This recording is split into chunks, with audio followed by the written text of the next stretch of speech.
This is a faster update than expected. There's no bugs in this as far as I know, at least not yet. But down in the comments section, this user mentioned this. Why not? And I'm going to make it cost 10 gold, and I'm also going to add in the Militia. As you can see in the Steam version, the Militia is the second unit in the Town Hall, so that's the order I'll have it in, and the cost is equivalent to the cost of the Rogue. So I added it in, as you can see, and since the Rogue costs 3 gold, I made the Militia cost 3 gold. And as you can see from the Warrior here, I have the extra shield, and now you can see 10 gold chests. And I increased the army power of the Warrior too, and just a few other changes like that, one for the advanced AI. So that's really all there is to it. Just go see the installation in this video, and you should really go watch this video if you haven't seen this, because this is really just a patch to that, I guess you could call it. It's just a few changes to this. Installation is at 20 minutes and 14 seconds, as you can see from the bookmarks in the video description.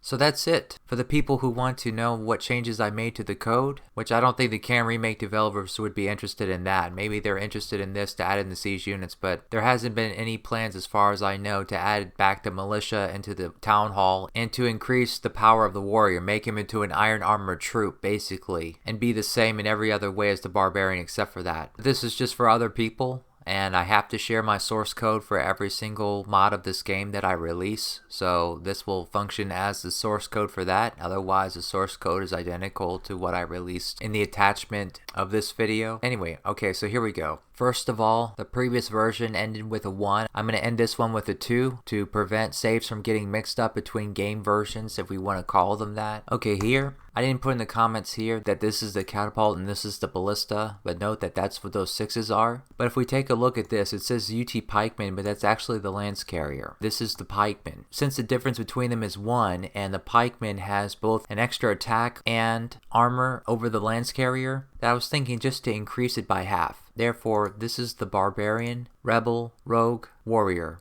So I'm going to increase it to 4. In KaM defaults, the power rate, I increased it by 1. This is the Barbarian, this is the Warrior. And also here, I'm just putting a /th for Town Hall in the mod name. Here in interface game, before, after, and you have to delete the DCU folder, as I mentioned in that previous video. Whenever you make a change to constants or function or procedure declarations before implementation, you have to delete the DCU folder in Delphi 12. I mean, you can make all these changes, but before you compile, you have to delete the DCU folder. In res units, before, after, and then here, before, after. And finally, I need to add in this line of code. I guess it can go anywhere in this constructor, but I'm just putting it at the end. We can see on KaM Discord that for iron armored troops, the defense is 3. And the warrior already has 4 hit points. So we don't need to worry about that, just the defense. That's the armor. So therefore I made it 3. And finally, I went to the export folder and to the GUI, and I scrolled down towards the end and selected the scroll image for the warrior, made a copy of it, and I put it on my desktop. And I just grabbed another one, the sword fighter. You just open this up with paint.net, and I'm going to also open up this with paint.net. And I don't know if you notice these 2 darker browns here, but I'm just going to select from above that shield to there and copy.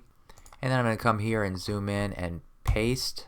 And you can see, even as I pasted it, that it's exactly where it should be. Everything is lined up. That was just an easy way for me to not have to do anything except copy and paste. And it's going to preserve transparency. That's why I'm using paint.net. You have an option here. Make sure it's 32-bit. Otherwise, it's not going to render correctly in the game. I say OK. And so there you go. So we just add this to in the siege unit mods folder that I'm going to put in the attachment. And that's all there is to it. So I'm compiling, and I deleted the DCU folder, okay, before I compiled. And there you go. So whether you select him or you select the Town Hall, you see that. So that's it. Thank you for watching, and have a nice day.